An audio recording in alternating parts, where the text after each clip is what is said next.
les Français ont voté et donc ont décidé que ce serait le Front populaire qui serait force de proposition de loi et de décret sur le nouveau gouvernement. Cela étant dit, pas de majorité relative, donc une France toujours aussi ingouvernable pour la fin du quinquennat. Notre président Emmanuel Macron, qui voulait plus de clarté après cette dissolution, force est de constater que ça va pas vraiment être le cas. Alors qu'est-ce que ça va donner tout ça par rapport au monde de l'immobilier? J'ai envie de vous dire que le marché était déjà plutôt flat, on avait des vendeurs qui avaient repoussé leurs ventes et des acquéreurs qui avaient également repoussé leurs ventes suite à la dissolution, et je ne pense pas que cette nouvelle composition d'assemblée va rassurer les propriétaires. Cela étant dit, nous allons avoir des décisions de centre-gauche qui vont s'appliquer à notre pays. Par conséquent, du côté des vendeurs, il est à supposer que certains projets de vente vont être accélérés pour avoir une conservation de la valeur et d'autres vont simplement attendre de meilleurs jours pour en avoir le plus possible sur la valeur de leurs biens immobiliers.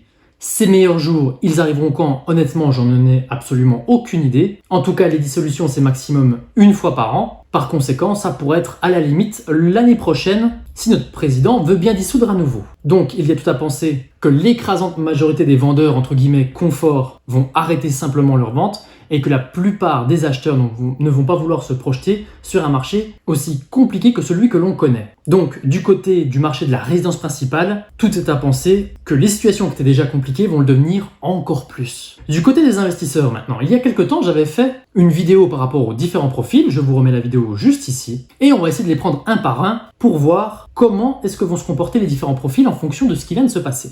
Tout d'abord, l'investisseur confort. Je tiens à le rappeler, l'investisseur confort, c'est celui qui veut mettre le moins de temps possible dans son investissement et qui veut par exemple profiter d'une loi de défiscalisation.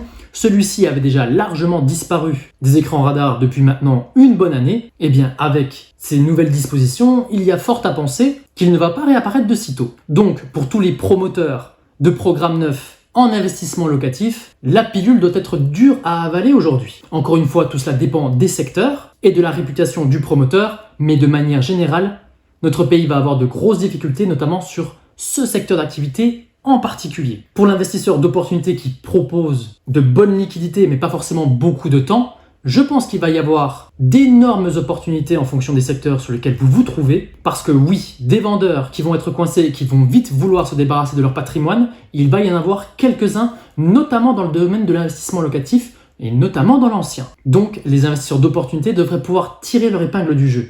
En ce qui concerne les investisseurs administratifs, c'est bel et bien eux qui vont vraiment pouvoir sortir leur épingle du jeu, parce qu'il y a tout à penser que ce nouveau gouvernement va proposer un florilège de nouvelles lois et de nouvelles aides aux propriétaires, en plafonnant bien évidemment au maximum les loyers, mais en donnant une vraie prime à ceux qui veulent rénover de vieux bâtiments ou à ceux qui veulent en construire en fonction des normes actuelles. Donc les investisseurs administratifs devraient, je pense, tirer leur épingle du jeu également, tout comme les investisseurs d'opportunité qui peuvent être d'ailleurs les mêmes. Et enfin, les derniers investisseurs, les investisseurs entrepreneurs, dont moi je fais partie, je ne vous cache pas que tout ce qui se passe à l'Assemblée nationale, je n'en ai pas grand-chose à faire, je m'occupe de mes marchés, je m'occupe de voir comment est-ce que les choses se passent, je fais juste attention à où est situé mon patrimoine pour éviter au maximum les secteurs qui posent souci. Parce que les secteurs qui posent souci, malheureusement, vont se multiplier. Imaginez une seconde qu'un décret tombe pour annuler la loi Kasbarian, et là, nous basculerions littéralement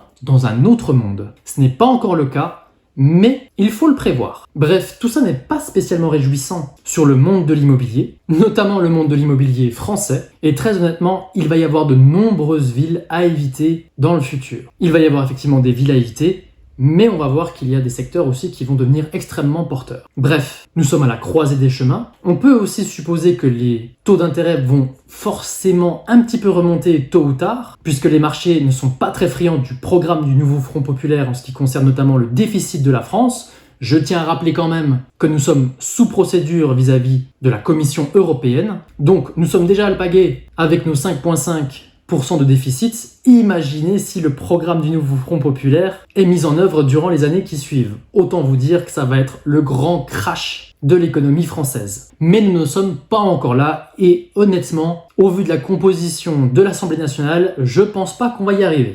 Donc bon, pour tous les vendeurs, j'ai envie de vous dire, essayez d'accélérer vos mises en vente histoire de pouvoir au moins récupérer quelque chose de sérieux sur votre vente immobilière. Faites-le intelligemment pour ne pas vous retrouver dans une vente longue. Pour les investisseurs d'opportunité, réalité, j'ai envie de vous dire, attendez, vous allez bien voir ce qui va se passer. Et ma foi, pour les investisseurs entrepreneurs, je vous ai mis un lien en description si vous voulez qu'on discute de votre projet. J'ai toujours le groupe d'entraide WhatsApp qui vous permet de poser la question que vous voulez et j'y réponds personnellement, donc surtout, ne vous gênez pas. J'espère ne pas trop vous avoir fait peur avec cette vidéo. Très honnêtement, mon sentiment, c'est que ça va être un immense statu quo durant les 3 prochaines années et que le bordel qui était vrai hier va l'être encore plus aujourd'hui. Nous sommes dans un monde en changement. Il va donc y avoir beaucoup de pertes de valeur, mais il va y avoir aussi énormément d'opportunités. Oui, vous le savez, je reste quand même quelqu'un d'extrêmement positif. Je vous remercie de m'avoir suivi jusqu'ici et je vous dis à très vite pour de nouvelles vidéos où on va parler un petit peu transactions et vente de son bien. Ciao ciao ciao!